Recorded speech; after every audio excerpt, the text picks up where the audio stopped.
when we were trying to do this with the 38s because it was like rubbing against the wall. Okay. Okay, now we're gonna spin this until it hits there. And then we're gonna tighten this. Somebody goes through like tab. Okay. Can you hold on to this real quick?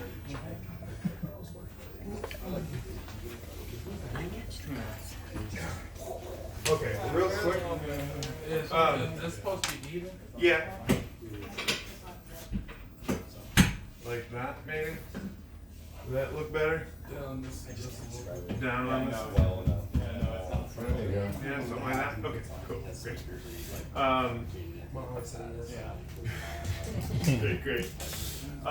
So you just kind of hand tighten this until you can't hand tighten it anymore. And then, but that won't be tight enough.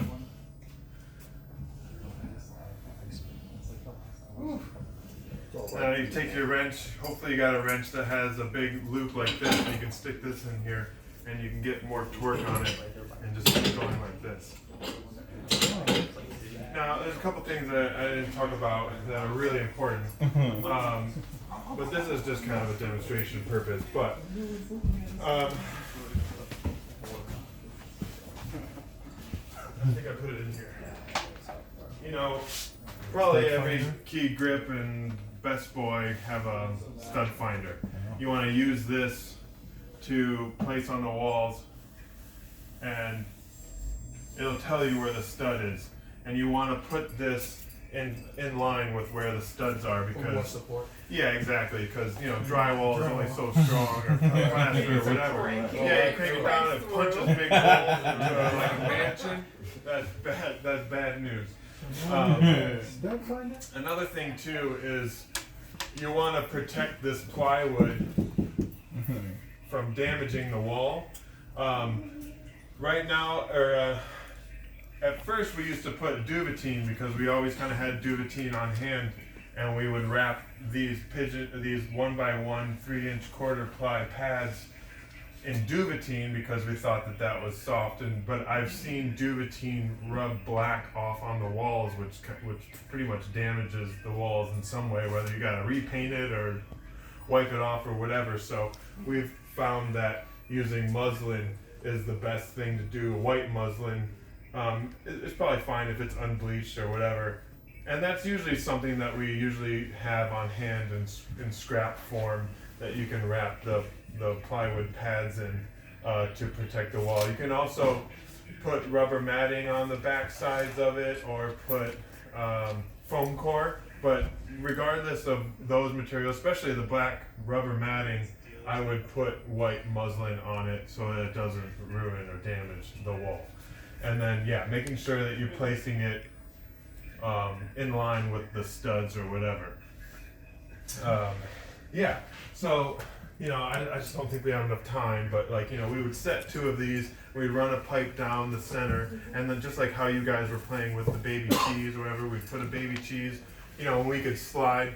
Now we have options. It's not like we just take this one bar and put it where we think and hope that the light is always going to live.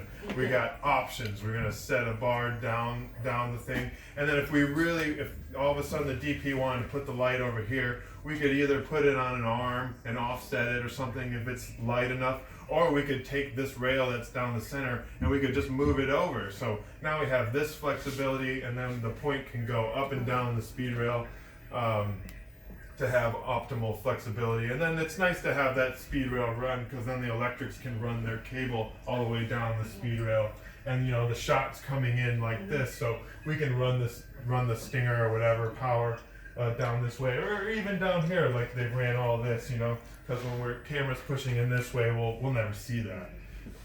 So yeah, that's pretty much it. Can I run a 14-footer or whatever that was? What's that? Here? Can I run a longer pole, like to here? Yeah, totally. I would just probably put more of these down the line. We could run a piece of pipe all the way down this this hallway, but we would just set probably 4 of these or something. Okay. Probably ideally every 10 feet or something like that.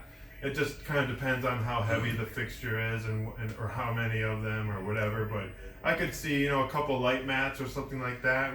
If we wanted to do it all the way, or if, you know, maybe we took 8 light mat 2Ls and just made it one continuous long, Yeah. you know, even straight long thing. We, you know, do 4 of these up there and set, you know, 8 points and run all the cabling and put the ballast somewhere, and that would be fine. That would totally hold. And, you know, luckily we have a short distance spanning here, but, you know, the longer it gets, the more this bows and the less weight we can put on it and stuff like that. And, you know, in small rooms, you can grid out a room. We can, you know, let's say we had, you know, an 8 by 10 bedroom or a 10 by 10 bedroom or something like that. You could put 2 wall spreaders and then run cross beams in there and basically grid out any kind of room and rig off of that, and just having all these options on hanging things and stuff like that. It's pretty neat. You were saying 14 feet is like way too wide to span, but 10 is kind of more. Yeah, okay? probably. Yeah, Okay. probably wouldn't go much more than 10. Yeah, It really kind of around. depends on what you're gonna hang. It really kind of depends. Sometimes where you're putting speed rail and stuff like that, if you've got multiple points, or you can use C clamps in junction. You know, like if we had all these wooden beams up here, we could do a C clamp and then have a piece of speed rail come down and grab this. Get an extra And, yeah, and I would probably still do that. You know, you just kind of build it all out and just.